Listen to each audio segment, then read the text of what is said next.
Good morning students. How are you? कैसे हो? सब बढ़िया। लास्ट टॉपिक जो अपना था उसके अंदर अपन ने नाइट्रिक एसिड यानी कि HNO3 के अपन ने बनाने की विधियाँ, उसकी रासायनिक भौतिक गुण, उसकी प्रॉपर्टीज़ एंड उसके यूजेज वगैरह देखे थे। आज अपन नाइट्रोजन के ही ऑक्साइडों की बात करेंगे।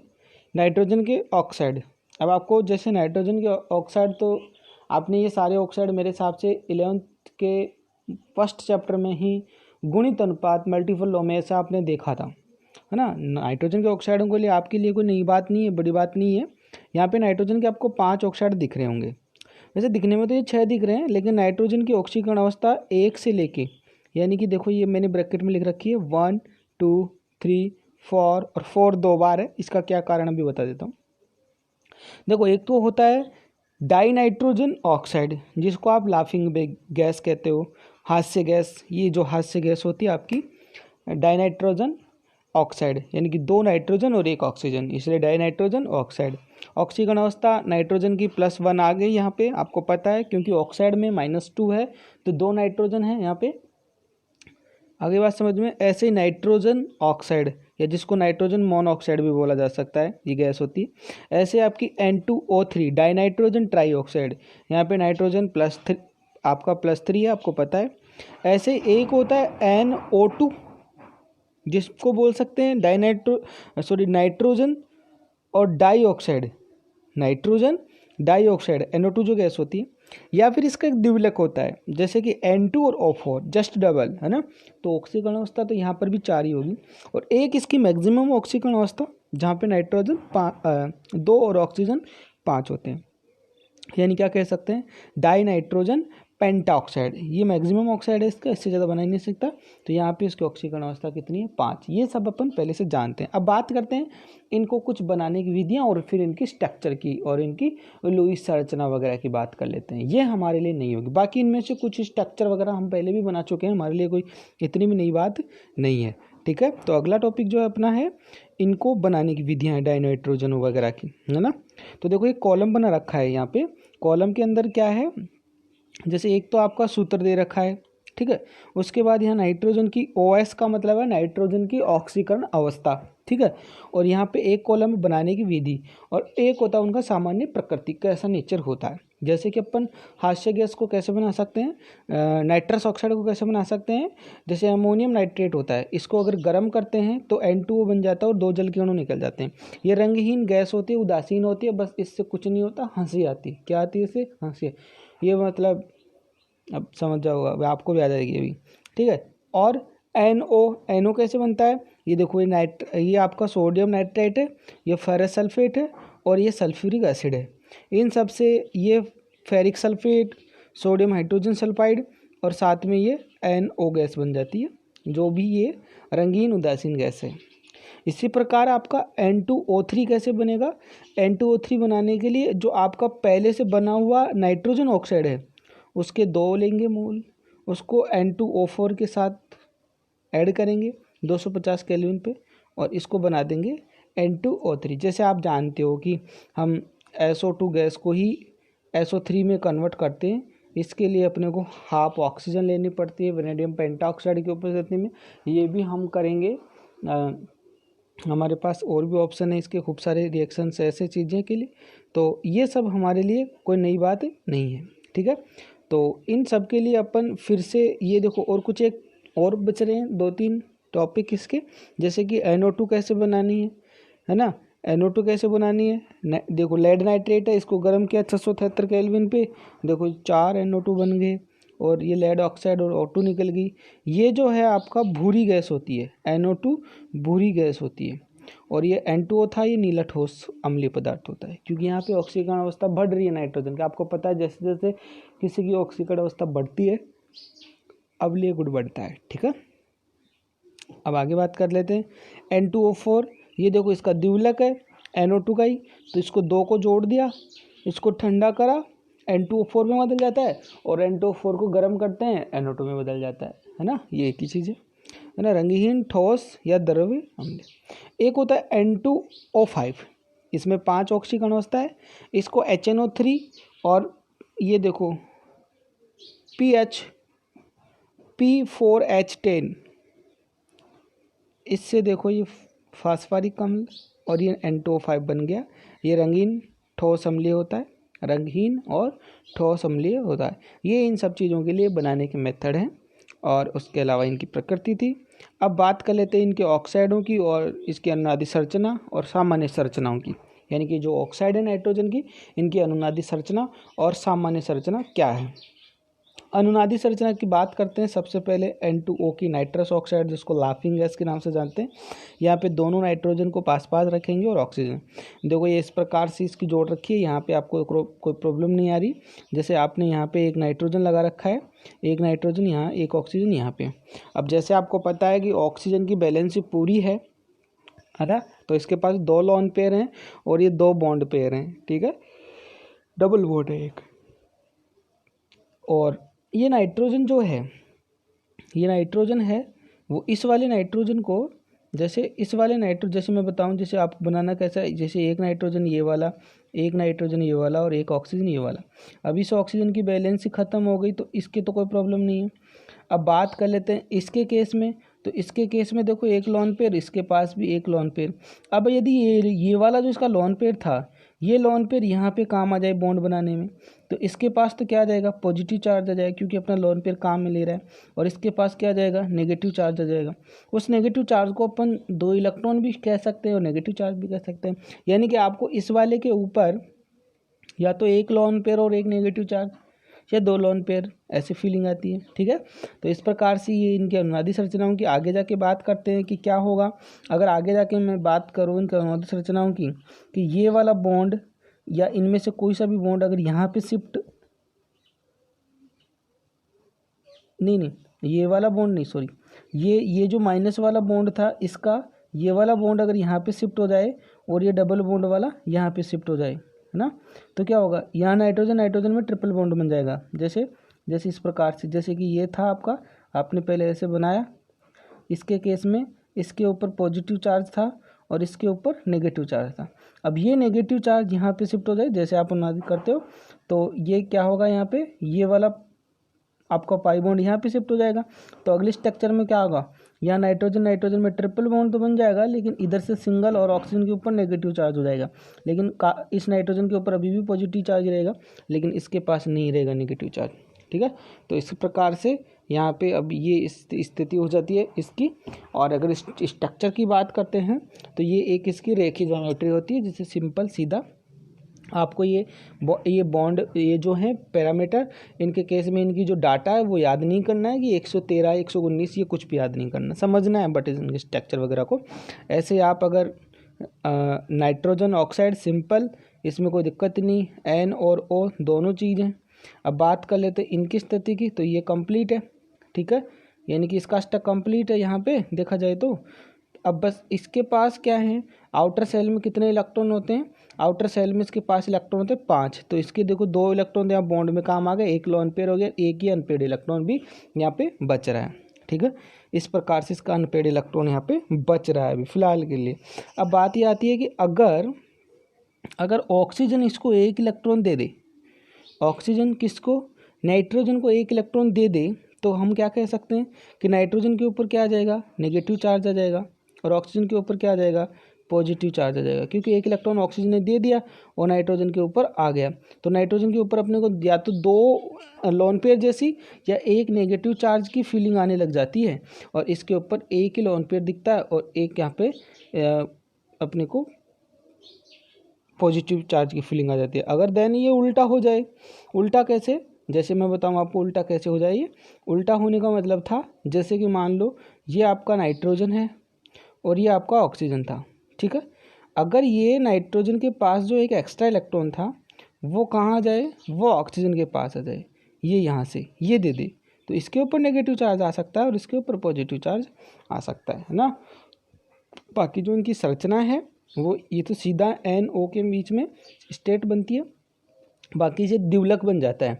यानी कि जैसे ये दिख रहा है आपको N, ये O, फिर इधर से N और फिर ये O, यानी कि ये आपस में इस प्रकार से जुड़ जाते हैं, ठीक है।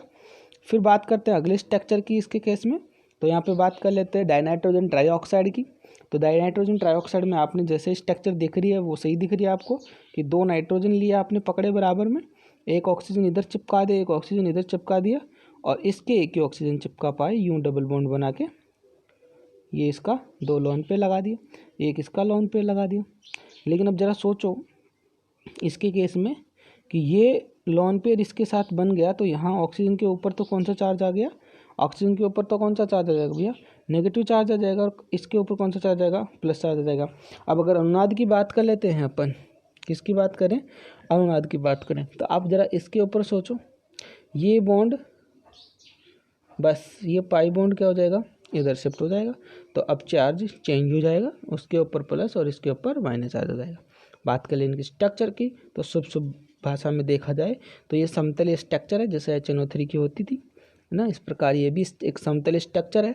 ऐसे ही अपन बात करें डाइनाइट्रोजन की, नाइट्रोजन डाइऑक्साइड की, तो इसकी केस भी देख लो, ये आपको यहाँ स्पष्ट नहीं दिख रहा होगा, इसके केस में बता दूँ, ये नाइट्रोजन है, एक ऑक्सीजन इधर है और एक ऑक्सीजन इसके इधर है, एक ऑक्सीजन जो डबल बॉन्डेड है, इसके ऊपर लॉन पेयर है, इसके ऊपर 2 लॉन पेयर हैं, ठीक है, इसके ऊपर लॉन पेयर तो है ही, साथ में एक इलेक्ट्रॉन, देखो इसके बाह्यतम कोश में कितने इलेक्ट्रॉन होते हैं, 6, अभी एक बॉन्ड पेयर में काम आया है और 2 लॉन पेयर शो हो रहे हैं, एक इलेक्ट्रॉन और है इसके पास, ठीक है।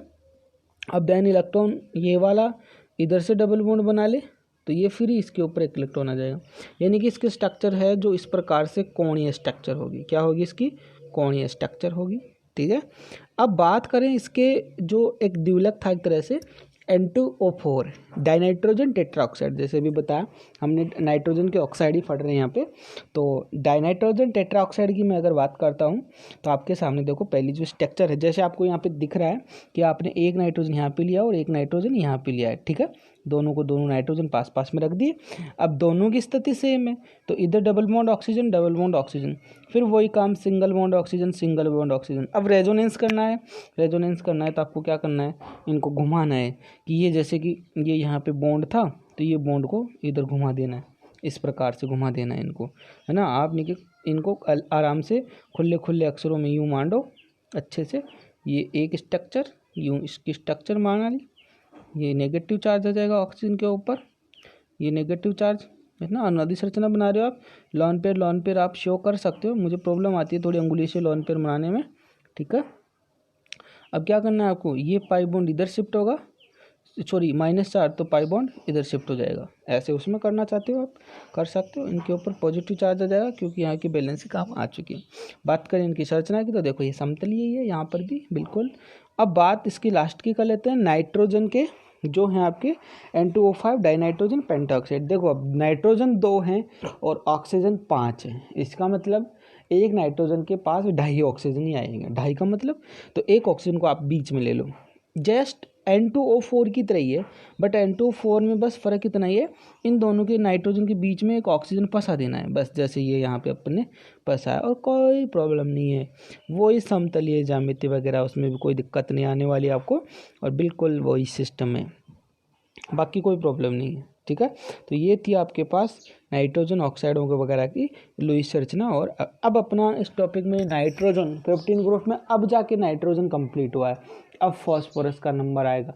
किसका नंबर आएगा, फॉस्फोरस का। आप सोच रहे हो सर ऐसे ही आर्सेनिक और उनका भी आएगा कि नहीं, उनका ऐसा वैसा कुछ नहीं आने वाला, अब बस फॉस्फोरस का और नंबर आएगा। अब फॉस्फोरस में क्या है, फॉस्फोरस के केस में देखो सबसे पहले इनके अप्रूव पढ़ते हैं, एलोट्रोपस देखते हैं इनके अप्रूव, फॉस्फोरस के अप्रूव क्या है। अप्रूव जैसे आपने 10th क्लास में कार्बन के भी अप्रूव देखे थे, तो यहाँ पे फॉस्फोरस के अप्रूव देखने। फॉस्फोरस के अप्रूव में सबसे पहले बात करते हैं तो सफ़ेद फॉस्फोरस, वाइट फॉस्फोरस आता है। वाइट फॉस्फोरस ये एक पारभासी सफ़ेद मोम जैसा ठोस होता है, ठोस पदार्थ होता है इसको, लेकिन ये विषैला होता है, जैसे कि सेकंड लाइन में कह रखा है कि ये विषैला है, जल में अविलय होता है, लेकिन जल में अविलय होता है लेकिन कार्बन डाइसल्फाइड CS2 में विलय होता है। ये अंधेरे में चमकीला दीप्ति होता है, दीप्ति मतलब ये चमकीला, जैसे अंधेरे में पड़ा रहेगा तो ऐसे लगेगा जैसे ये लाइटों में ऐसे, रोड लाइटों में ऐसे नहीं तो कभी कभी अंधेरे में कोई ऐसे बल्ब जलता हुआ सा नजर आ रहा है हल्का हल्का सा, इसी प्रकार अगर ये अंधेरा में पड़ा हुआ होगा तो ये थोड़ा चमकता हुआ नजर आएगा, है ना, जिसे रसोन दीप्ति फ्लोरोसेंसिस, इसे इस चमकीलेपन को क्या कहते हैं? रसोन दीप्ति, फ्लोरोसेंस भी कहते हैं। अक्रिय युग्म प्रभाव में ये उबलते हुए अक्रिय वायुमंडल में ये उबलते हुए सोडियम हाइड्रोक्साइड विलयन में घुलकर pH3 देता है। ये फॉस्फीन है। pH3 क्या है? फॉस्फीन। ये फॉस्फीन भी बनाएंगे अपन, ये फॉस्फोरस का प्रोडक्ट है तो इसको भी बनाना है, तो ये रिएक्शन फिर से आएगी। तो फॉस्फोरस क्या है? सफ़ेद फॉस्फोरस P4, इसको सोडियम हाइड्रोक्साइड के साथ गर्म किया है, जल में घोला है इसको और ये फॉस्फीन बना दिया। क्या बना दिया? ये फॉस्फीन। और साथ में से प्रोडक्ट क्या बन गया इसका? Sodium hypophosphate. क्या बन गया? Sodium hypophosphate, NaH2PO2, sodium hypophosphate. तो ये इसकी जनरल प्रॉपर्टी है। अब देखो इसका आगे मुख्य बातें। फॉस्फोराइट चट्टानों को कोक एवं रेत के साथ विद्युत भट्ठी में 1775 केल्विन तक गर्म कर प्राप्त किया जा सकता है। ये मुलायम प्रकृति के होते हैं। 1775 केल्विन टेम्परेचर बहुत टेम्परेचर होता है अपने आप में, जिसे चाकू से काटा जा सकता है, लेकिन इसे प्राप्त करने के बाद मुलायम होता है। और इसे कैसे काटा जा सकता है? जैसे चाकू से, जैसे आपको सोडियम काट के दिखाया ना चाकू से, उसी प्रकार इसको भी काटा जा सकता है। ये वायुमंडल में स्वतः ही आग पकड़ लेता है। जैसे ये जादू टोना वाले बाबा नहीं आते, ओम ओम सोम सोम ऐसे करते, खोपड़ी जलेगी, आग लगेगी, ये वो सब करते, वो सब बावड़े बनाते हैं। ये कहीं ना कहीं इनका ही केमिकल का ही हाथ है और अपन लोग इनमें बावड़े बन जाते हैं। ये ऑक्सीजन के साथ, मतलब हवा में आग पकड़ लेता है ऑक्सीजन के साथ ही है, इतना मतलब ये ज्वलनशील पदार्थ है। ठीक है।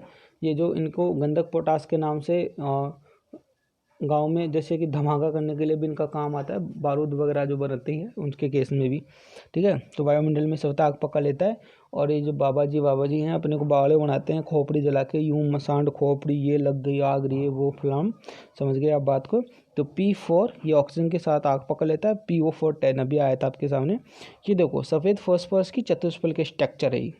सफ़ेद फॉस्फोरस की क्या है? ये चतुष्फल के स्ट्रक्चर है। P4 के केस में इस प्रकार से स्ट्रक्चर बनाई जाती है इनके केस में। ठीक है। अब आगे बात कर लेते हैं लाल फास्फोरस। सफ़ेद फास्फोरस के बाद किसका नंबर आ गया? लाल फास्फोरस, रेड फास्फोरस। ये देखो अब इनके ये जो स्टेटमेंट है वो बहुत इंपॉर्टेंट स्टेटमेंट है। देखो इसमें क्या कहना चाहता है। लाल फास्फोरस जो है सफ़ेद फास्फोरस को अक्रिय वातावरण में, अब किसको याद कर रहे हैं? सफ़ेद फास्फोरस को। सफ़ेद फास्फोरस को अक्रिय वातावरण में 593 केल्विन ताप पर गर्म करने पर लाल फास्फोरस प्राप्त होता है। कंडीशन देख लिया आपने। सफ़ेद फास्फोरस को अक्रिय वातावरण, अक्रिय मतलब ऐसा नहीं कि उसके बीच में कोई क्रिया करने वाला कोई क्रिया कारक वगैरह घुसेड़ दिया आप, बिल्कुल अक्रिय वातावरण में ओनली टेम्परेचर देना है 593 केल्विन ताप पर गर्म कर देंगे, लाल फास्फोरस प्राप्त हो जाएगी। लाल फास्फोरस लोहे जैसी धूसर चमक वाला होता है। ये गंधहीन होता है, अविषैला होता है तथा जल एवं कार्बन डाइसल्फाइड दोनों में विलय होता है। देखो अंतर है, वो जल में विलय नहीं था, वो सिर्फ कार्बन डाइसल्फाइड में विलय था। विषैला भी था, ठीक है, लेकिन ये विषैला भी नहीं है, अविषैला है, नॉन टॉक्सिक है। रासायनिक रूप से लाल फास्फोरस सफ़ेद फास्फोरस की तुलना में कम क्रियाशील होता है, सीधी सी बात है। रासायनिक तुलना में अगर बात करें तो लाल फास्फोरस सफ़ेद फास्फोरस की तुलना में कम क्रियाशील होता है। ये अंधेरे में दीप्ति प्रकट नहीं करता। अंतर भी हो गया ये लाल फास्फोरस और सफ़ेद फास्फोरस के। लाल फास्फोरस अंधेरे में दीप्ति यानी कि चमकीलापन नहीं दिखाई देता, जैसे कि वो सफ़ेद फास्फोरस दिखाई देता था, रसोन दीप्ति, है ना, फ्लोरोसेंसिस। लाल फास्फोरस एक स्थायी अपरूप है, लेकिन लाल फास्फोरस स्थायी अपरूप है, वो स्थायी अपरूप नहीं है। ये बहुलक मतलब पॉलीमर, जैसे कि वहाँ पे एक ही यूनिट बनती थी, ये आपस में जुड़ जाती है यूनिट। बहुलक होता है जिसमें P4 चतुष्फल की श्रृंखला जो चेन होती है वो एक दूसरे रूप से जुड़कर बड़ा विशाल रूप ले लेती है। जैसे ये देखो वहाँ पे आपको हमने दिखाया था, ये देखो एक ही स्ट्रक्चर थी इसकी, यहाँ पे क्या करता है लाल फास्फोरस में जुड़ जाता है, चार वाली जो चेन है आगे आगे आगे आगे इस प्रकार से जुड़ जाती है। लाल फास्फोरस की जो P4 की रेखीय बहुलक है, रेखीय बहुलक मतलब ये एक लीनियर रेखा में जा रहा है। अपना बहुलक भी एक चैप्टर है, 15 चैप्टर जो है अपना बहुलक पॉलीमर के नाम से ही है, उसमें अलग अलग प्रकार के बहुलक ही बताएंगे। बहुलक का छोटा सा टॉपिक आपने ट्रेलर आपने शायद 10th क्लास में देखा होगा। बहुलक के केस में लाइलोन 66, टेरिलीन, डैक्रॉन ऐसे नाम सुने होंगे आपने, buna S, buna N, styrene, polystyrene, PVC pipe, polythene, ये सब बहुलक के पार्ट है। बहुत अच्छा चैप्टर है, उसको भी अपन पढ़ेंगे। अब उसके बाद यहाँ पे आ जाता है आपका काला फास्फोरस। यहाँ से इंपॉर्टेंट ज़्यादा क्वेश्चन बन रहे हैं काला फास्फोरस से, क्योंकि काला फास्फोरस उसको दो भागों में अलग से बांटा गया है। ब्लैक फास्फोरस को दो रूपों में बांट दिया गया है, एक तो अल्फा ब्लैक फास्फोरस और एक बीटा, एक तो अल्फा ब्लैक फास्फोरस और एक बीटा ब्लैक फास्फोरस, दो ग्रुप और बट गए इनके। ब्लैक फास्फोरस को कितने भागों में बांट दिया? दो में, अल्फा ब्लैक फास्फोरस और बीटा ब्लैक फास्फोरस। अब ये क्या फंडा था इनका, देखो देखो अब ये दोनों कितने मतलब कैसे कैसे फास्फोरस प्राप्त कर रहे हैं, क्योंकि जनक तो वही है सबके। देखो नाम दो हैं, ब्लैक फास्फोरस में कितने नाम मिलेंगे आपको? दो मिलेंगे, अल्फा ब्लैक फास्फोरस और बीटा ब्लैक फास्फोरस। अब देखो ये देखो अल्फा ब्लैक फास्फोरस कैसे प्राप्त किया जाएगा? रेड फास्फोरस जो अभी आपको बताया। अच्छा, रेड फास्फोरस किससे प्राप्त किया? रेड फास्फोरस प्राप्त किया अपन सफ़ेद फास्फोरस से। किससे प्राप्त किया गया? सफ़ेद फास्फोरस से। 593 केल्विन पे अगर गर्म कर देते थे तो अक्रिय वातावरण में किसको? सफ़ेद से ही अपने रेड बनाया। और रेड फास्फोरस को 803 केल्विन में बंद नलिका में अगर गर्म करते हैं तो अल्फा ब्लैक फास्फोरस प्राप्त होता है। ये पूछा गया है 2018 वगैरह क्वेश्चन में। और वाइट फास्फोरस को, जो पहले वाला वाइट फास्फोरस को 493 केल्विन से और 4000 से 1200 एटीएम तक गर्म करके प्राप्त करते हैं तो मिलता है बीटा ब्लैक फास्फोरस। देखो क्या बात है। रेड फास्फोरस से मिलेगा आपको अल्फा ब्लैक फास्फोरस और वाइट फास्फोरस से मिलेगा आपको बीटा ब्लैक फास्फोरस। लेकिन इन दोनों की कंडीशनें अलग अलग है ना, क्रियाकारक यानी कि यहाँ पे जो उत्प्रेरक वगैरह या टेम्परेचर है वो कंडीशन दोनों की अलग अलग है। तो मेरे ख्याल से आप समझ गए कि अल्फा ब्लैक फास्फोरस और बीटा ब्लैक फास्फोरस कैसे प्राप्त किया जाता है। क्वेश्चन ऐसे ही आएगा, तो विशेष तौर से ध्यान दें कि अल्फा ब्लैक फास्फोरस आपके रेड फास्फोरस से 803 केल्विन ताप और बंद नलिका में इसको टिट्रेट करने के बाद प्राप्त होता है। और बीटा ब्लैक फास्फोरस आपका वाइट फास्फोरस से प्राप्त होता है। ठीक है, बाकी आगे बात करते हैं। तो अल्फा ब्लैक फास्फोरस को वायु में आपको अगर ऊर्ध्वपातित किया जा सकता है, वायु में ऊर्ध्वपातित किया जा सकता है, मतलब कि इसको डायरेक्ट ही मतलब ठोस से गैस में कन्वर्ट किया जा सकता है। तथा इसके क्रिस्टल पारदर्शी एकांताश और तिरंताक्ष यानी कि मोनोक्लिनिक और ट्राइक्लिनिक होते हैं। ये भी फर्स्ट चैप्टर का पार्ट है। मोनोक्लिनिक और ट्राइक्लिनिक क्या होते हैं? जैसे क्यूबिक शेप भी होते हैं, लेकिन ये थोड़े इनकी बॉन्ड एंगल वगैरह ऐसे सेम नहीं सी होती। ये वायु में ऑक्सीकृत नहीं होता। ब्लैक फास्फोरस का निर्माण सफ़ेद फास्फोरस को 473 केल्विन तथा उच्च दाब पर गर्म करके प्राप्त किया जाता है। ब्लैक फास्फोरस वायु में 673 केल्विन तक नहीं जलता, यानी कि ये इतना जैसे कि ये इनको जला देते हैं सफ़ेद फास्फोरस को, यूँ आग पकड़ लेता रही है, ये इतनी आसानी से आग नहीं पकड़ता, स्टेबल होता है वायु के प्रति वायुमंडल में 673 केल्विन तक, तो ये जलता ही नहीं है। ठीक है, और अब देखो इनके बाद ये द्विपरत क्रिस्टल जालक के रूप में होता है, डबल लेयर बना लेते हैं। द्विपरत क्रिस्टल जालक के रूप में होता है, जहाँ पी कोण 99 होता है, पी कोण 99 होता है। इस प्रकार से शीट बना लेता है ये देखो ये 99 कोण है, सब फास्फोरस के कोण है, ब्लैक फास्फोरस का कोण। अब इन्हीं का एक प्रोडक्ट आता है ब्लैक फास्फोरस का ही। ये तो फास्फोरस के अपरूप थे। अब फास्फोरस के जैसे अपन ने अमोनिया पढ़ा, सेम अमोनिया जैसा ही है, NH3 PH3, वो अमोनिया था, इसका नाम फॉस्फीन है। और शायद आपने फॉस्फिडो या ट्राइफेनिल फॉस्फीन इस प्रकार के लिगेंड पढ़े थे, तो इसका मतलब वो भी कोई ना कोई कंपाउंड था। तो ये भी एक प्रकार से वही चीज़ है, इसके पास भी एक लॉन पेयर 3 बॉन्ड पेयर, वही स्ट्रक्चर, वो सब पिरामिड वगैरह। तो ये इसका नाम होता है फॉस्फीन PH3। अब इसको कैसे बनाया जाता है? फॉस्फीन कैल्शियम फास्फाइड की जल या तनु HCl से रिएक्शन द्वारा बनाई जाती है। तो पूछा जाता है फॉस्फीन के निर्माण की रिएक्शन, तो इनमें से आप कोई से भी लिख सकते हो। देखो कैल्शियम फॉस्फाइड है ये, जैसे कैल्शियम कार्बाइड होता है वैसे कैल्शियम फॉस्फाइड भी होता है। कैल्शियम कार्बाइड जैसे आपका CaCl2, इस प्रकार ये आपका होता है कैल्शियम फॉस्फाइड, और ये आपका जल है। ठीक है, तो ये कैल्शियम हाइड्रोक्साइड बन गया और ये फॉस्फीन बन गई 2। इसी प्रकार HCl के साथ भी बना सकते हैं, तो फॉस्फीन बन गई यहाँ पे 2, वो कैल्शियम क्लोराइड बन गया। प्रयोगशाला में इस सफ़ेद फास्फोरस की CO2 के अक्रिय वातावरण में सांद्र कास्टिक सोडा NaOH विलयन के साथ भी गर्म करके बनाया जा सकता है। साथ साथ इन बातों को तारें और थोड़ा दिमाग में भी तारें। ठीक है, ये देखो आपका फास्फोरस आ गया। सफ़ेद फॉस्फोरस P4 और ये कास्टिक सोडा आ गया। ये अभी मैंने कहा था आगे भी रिएक्शन आएगी, सेम टू सेम वही रिएक्शन है जैसे अभी थोड़ी देर पहले आपको सफ़ेद फास्फोरस में एक रिएक्शन बताई थी। मैंने कहा था फॉस्फीन और सोडियम हाइपोफॉस्फाइट, आगे अपन फॉस्फीन में बनाएंगे। ये वही रिएक्शन है, सेम है। आप दोबारा लिख रहे हो इसको, मेरे हिसाब से समझ गए होंगे रिएक्शन को भी, ठीक है। आगे अगर बात कर लेते हैं इनके केस में कि फॉस्फीन शुद्ध अवस्था में अज्वलनशील होती है। फॉस्फीन शुद्ध अवस्था में अज्वलनशील होती है, लेकिन इसका P2H4 या P4 के वाष्प की उपस्थिति के कारण ज्वलनशील हो जाती है, अर्थात वायु में आग पकड़ लेती है। क्योंकि आपका सफ़ेद फॉस्फोरस तो सामान्य वायु में आग पकड़ ही लेता है, बट अगर फॉस्फीन की बात करते हैं तो ये शुद्ध अवस्था में नहीं जलती, लेकिन अशुद्ध अवस्था में इनकी उपस्थिति हो जाती है सफ़ेद फॉस्फोरस की रेड की, तो ये भी आग पकड़ सकता है। इसी प्रकार फॉस्फीन में अशुद्धियों को दूर करने के लिए इसमें HI, देखो यहाँ से क्वेश्चन बहुत अच्छा बन जाता है।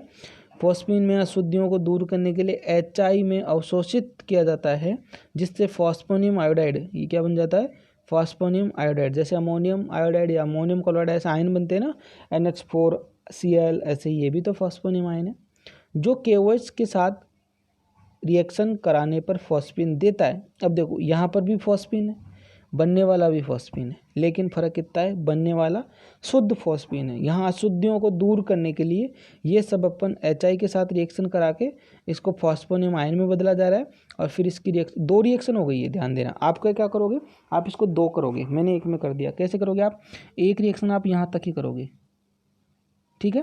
फिर सेकेंड रिएक्शन करोगे आप ऐसे लिखोगे P4HI प्लस KOH, और फिर लिखोगे आप KiH2O प्लस PH3, ठीक है। मैंने 1 और 2 जो लगाया वो दो रिएक्शन थी, इसको इस प्रकार लिखना है आपको, ठीक है ना।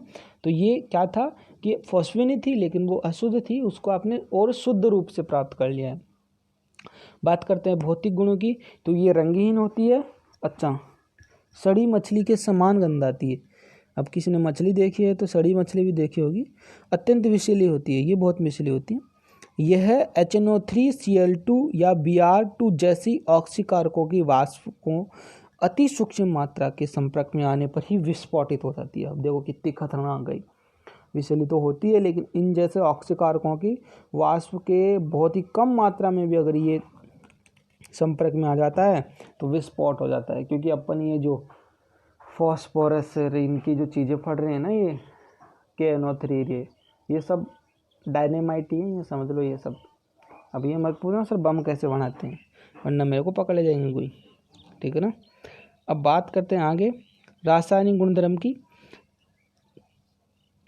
पहला, यह जल में आंशिक रूप से विलय है, आंशिक रूप से, अमोनिया तो विलय है। PH3 का जलीय विलयन प्रकाश की उपस्थिति में विघटित होकर रेड फास्फोरस तथा H2 देता है, रेड फास्फोरस तथा H2 देता है। देखो जल के साथ फॉस्फीन की रिएक्शन कराई है, H प्रकाश की उपस्थिति में, और रेड फास्फोरस प्लस H2 और O2 बना दी। ऐसे ही कॉपर सल्फेट या मर्क्यूरिक क्लोराइड विलयन द्वारा अवशोषित करने पर संगत फॉस्फाइड प्राप्त करते थे, है ना। देखो कॉपर सल्फेट का विलयन है और ये फॉस्फीन है, तो ये आपका कॉपर फास्फाइड बना दिया और H2SO4 एसिड दे दिया इसका। ऐसे मर्क्यूरी का बात करते हैं तो HCl एसिड दे दिया, इसका संगत एसिड दे रहे हैं। फॉस्फोरस अमोनिया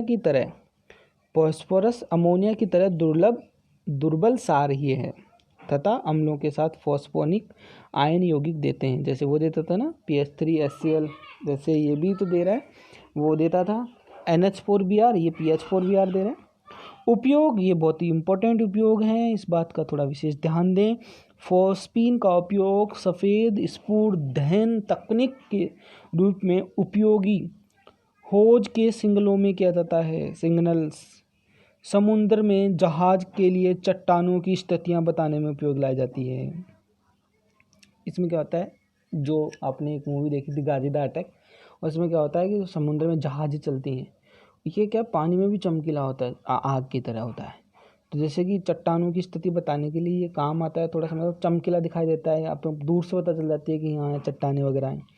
कैल्शियम, अब देखो इसका सेकंड उपयोग और भी इम्पोर्टेंट है, कैल्शियम कार्बाइड तथा कैल्शियम फास्फाइड के पात्रों को छेदित करके, यानी कि कैल्शियम फास्फाइड और कैल्शियम कार्बाइड के पात्रों को छेद कर देते हैं, छेदित करके समुद्र में फेंक दिया जाता है, जिससे गैस उत्पन्न होती है और जलती है। ये संकेत के रूप में कार्य करती है तथा ये धूमपट यानी कि स्मोक स्क्रीन में प्रयुक्त हो जाती है। इसका मतलब क्या हुआ, जो समुद्र में जहाज चलती हैं, पेंडुलुपी वगैरह जो चलती हैं, ये क्या करते हैं, इस प्रकार से उनको फेंक देते हैं समुद्र में नीचे पानी के साथ। तो ये क्या करती हैं, गैस जो है जलती हैं और जलकर ये पानी के साथ स्मोक धुआं बना देती हैं। तो जो पीछे से या कोई भी आ रहा है तो उसको एक संकेत दे देते हैं वो अपने कोडिंग के हिसाब से। अब वो क्या देते हैं कि किधर जाना है, नहीं जाना है, किधर खतरा है या आपको रुकना है, जो भी है, जो भी वो अपने अकॉर्डिंग उनको संकेत देना चाहते हैं। तो ये जो चीज़ है वो संकेत देने में भी काम आती है। ठीक है, तो आज का जो चैप्टर था, मतलब चैप्टर तो पूरा नहीं हुआ लेकिन आज का टॉपिक पूरा हो गया है। आज इतना ही कराएंगे। ठीक है, thank you so much. Test की तैयारी करें।